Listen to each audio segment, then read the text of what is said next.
You'll see that there's a bloody mess in here. Don't worry, nothing's wrong. I've just done some stuff. I divided this tank, for instance, and put Karen and Philip up here next to Lucky and Strike. I notice this is also empty because there is a plague in our clubs, and it's called old age. And today I went to an elderly man's house, and he needed help. And behold, 7 beautiful discus. So, today, we're gonna quarantine these little bastards. Come here, you.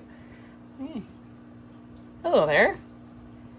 So, I'm going to keep them in the tank with my babies. They're very low risk, but we are going to quarantine them, and we're going to deworm them and defluke them just to make sure they can join my population. They're from the same supplier, so it should be fairly safe.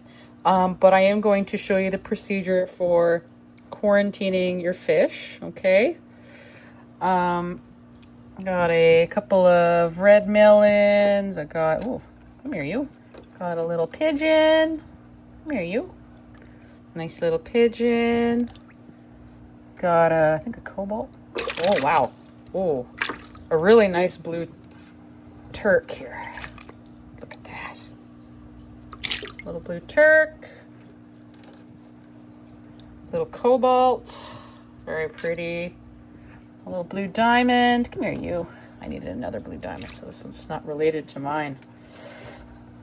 Because mine are Stenker and this one is an Asian. I do mix my strains, but mine have all been dewormed, defluked, and tested just to make sure there's no cross-contamination. So they're all very, very healthy. I've got another red melon there, and then a red, I think this is a red Turk. Yeah, something like that, with a big stripe. But yeah, so we're going to set up a quarantine for these guys. And what we're going to do is we're going to do a water change right now because I'm going to put dewormer and I'm probably going to do it separately, but also a like a protozoan treatment just so that they're completely clean once they join my fish. Okay, I'm going to do some maintenance and I'll be right back. So while I'm basically emptying this tank and doing like a 90% water change, I've moved the very young discus, these are Doris and Benson's babies, into here just because, 1, aggression, 2, I don't want to contaminate these guys. They are clean. They have no parasites or anything. I'm going to move my big whites up to the main display. I'm going to move my 2 other breeding pairs down there. They look so unhappy. They haven't shared a tank before, so they're like, oh God, our house got halved. But it won't be for long. Once the 150 over there is set up, then all the big fish are going to be in that tank, minus maybe 2 pairs breeding at once. And yeah, we're gonna have a fish room in that wall over there. So yeah, look at that fish. Isn't he the most beautiful male fish you've ever seen? Ay, he's just, ay caramba. Here we have one of my white diamonds. Absolutely splendid. And she's past quarantine, so in she goes. There you go, into your new home. And now we're gonna go find Doris. Where's Doris? Here's Doris. Hi, Doris.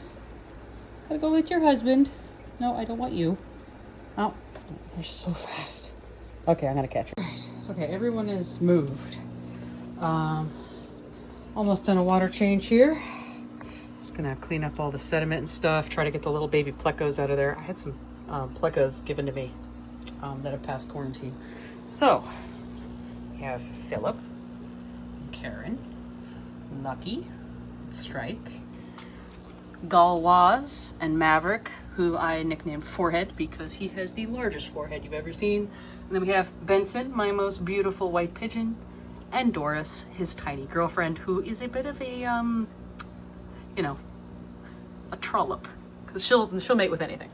And then my remains, I have my 6 remaining babies and my 2 culls that reached adulthood, and I'm just selling at a discount because they're too old for me to, you know, do the right thing as a breeder. But here we go. I'm gonna finish this water change and we'll put everybody in. When I said little pleco, I meant little pleco. Oh my God. I have this habit of clicking the photo button instead of the video button.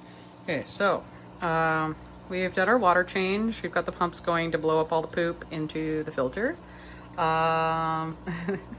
Wee crazy discus. All right, 1, 2, 3, 4, 5, 6, 7 babies in there, and then the blue one, which is cull, and there's one of mine that's also should have been a cull, but yeah. All right, here are the newbies. Yeah, start pulling them out one by one. Stop. Okay, that's the fresh cobalt. I'm gonna go plop. Got a new cobalt, he's about 4 inches. Nice baby. All right, let's do this again. Move this crap out of the way. Okay, who's next? Feisty little pigeon. All right, you. Plop.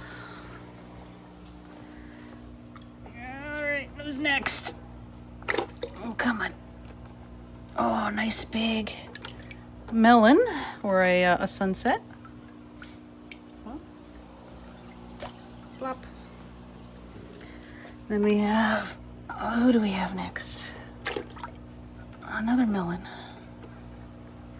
It's a very pale melon. This might be a red cover. Plop. There he goes. Or a Valentine. There you. Right. Yet another blue diamond. I got lots of those. Ooh, he's got a big divot though. He's a cell. Well, you never know. Ah, yeah, he's got a divot. He's a no keep. He's a discount fish. If you're in Montreal and you want some discount fish, I've got a couple that need homes that, you know, they're not top of the line, but they need homes, so why not? Here we have another lovely tiger Turk. I like him. He's a keeper. That's a definite keeper. And then we have our final, and I think this is a red Turk. Yeah. He's got a bit of a boo-boo, but that's nothing we can't fix. Absolutely gorgeous. He almost looks wild, this one. Plop. Just fantastic. So yeah, these are our new babies. I'm not going to medicate them tonight. I'm going to let them rest and get used to their new house. And yeah, that's enough for now. Hello. It's about 2 days later. All right. I picked up the fish on Friday and it's Sunday morning. Okay, so everyone's still alive. Everyone's doing good. Everyone's eating. Got our weird glowfish. We've got, there's 3 clown loaches in there.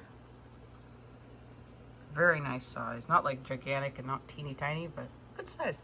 I think I'll keep them. You know, kind of growing on me. We've got quite a few plecos in there. There's a blue-eyed albino male that I'm keeping because he is just so pretty. And then there's a couple of, like, you know, regular females. So hopefully they don't breed in quarantine. That would be bad. But we'll see what happens. So yeah, good results. At this point, the worming medication should have taken effect, and I can start working on protozoan treatment. And I haven't seen any worms on the bottom, so we should be clean there. Okay. And for that, I just use fenbendazole. Really easy to get. It's just dog dewormer. Okay, so we're gonna take a look at some of these fish, and I know the supplier. These are all Asian imports. One thing that Asia does, like the Asian breeders, is they offload all of their not great fish to North America, which is kind of a bummer. So not all these fish are perfect, but they're still good animals and they need homes. So, you know, we're gonna care for them. And here we have a perfectly good melon. Okay, very pretty. We have little Turk. He's got an eye chip. It's just a common deformity. So he's not breeding quality, but he's very healthy and he's eating. They're getting super nervous because I've been hanging around too long. We got what looks to be a Valentine, a little bit skinny and has a lateral line issue. So you see how smooth this lateral line is? There's one up here and then one straight down. His is a little jaggy. It might just be because he's kind of emaciated. But doing frequent feeding, so that hopefully the two skinny ones will get nice and fat. I like fat babies. Look how fat my babies are. Fat babies. Anyway, and then there's a little pigeon, also pretty skinny, but he doesn't have any, like, you know, he's in good shape. So, you know, he could be a keeper. Then we have our dented blue diamond. I'm going to call him Harvey Dent. And Harvey Dent is a discount fish. We're going to find him a good home.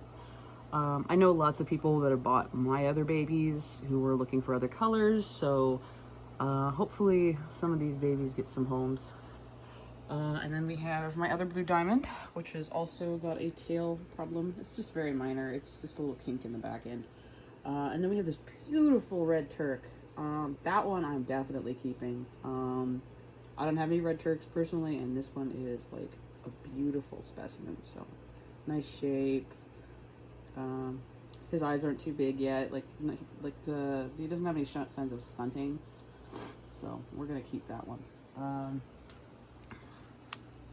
But yeah, everyone survived. So we have a good result.